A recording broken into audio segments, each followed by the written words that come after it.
Parianka signifie un lit ou un canapé. Donc dans cette posture, c'est un prolongement de Supta Virasana où le corps prend la forme d'un canapé ou d'un sofa. Cette posture travaille profondément la région dorsale, elle dilate les poumons.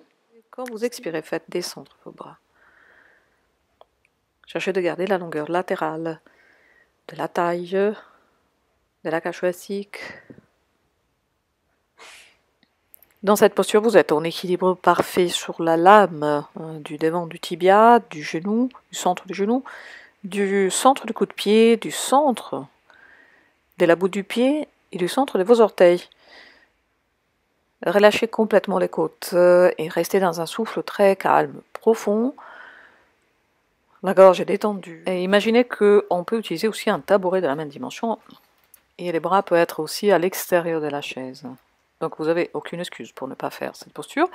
Et là, je voudrais vous remontrer la posture avec des erreurs communs qu'on fait dans cette posture. Le premier, c'est, comme vous voyez, de poser le fessier contre le mur, peut être éloigné du mur. Gardez les pieds toujours actifs et cherchez l'équilibre sur toute votre surface d'appui, mains, poignets, avant-bras et Virasana, pliez les jambes. Allez avec les talons bien vers les fessiers, soulevez à fond les faces, intérieur des cuisses, puis tournez avec le mur externe du bassin droit. Enroulez, enveloppez le mur externe du bassin droit. Descendez vers l'avant, la jambe droite vers l'arrière et vous tournez à droite. C'est un mouvement croisé. Souvenez-vous que on tourne du côté de la jambe qui descend derrière. Vous tendez les jambes. Parshvashirshasana. Donc le mouvement du bassin c'est la ceinture du bassin tourne à gauche, de droite à gauche, donc les côtés droits vers les côtés gauche.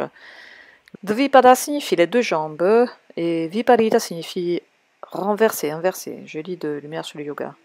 Danda est un... Vous voyez, là j'ai obtenu la forme finale de la posture. Pas mal. Hein. Vous pouvez aussi garder les bras à l'extérieur si vraiment c'est impossible de passer les bras. Notez que ça peut se faire sur un tabouret. Vous n'avez pas besoin forcément d'un dossier. Vous posez les pieds, puis descendez tout doucement les pieds. Vous pouvez rester dans la demi-posture avec les pieds contre le mur si vous n'êtes pas sûr de tenir. Mais essayez de descendre progressivement. Levez un tout petit peu la tête pour bien rentrer vos omoplates. Rentrez le dos bien à fond.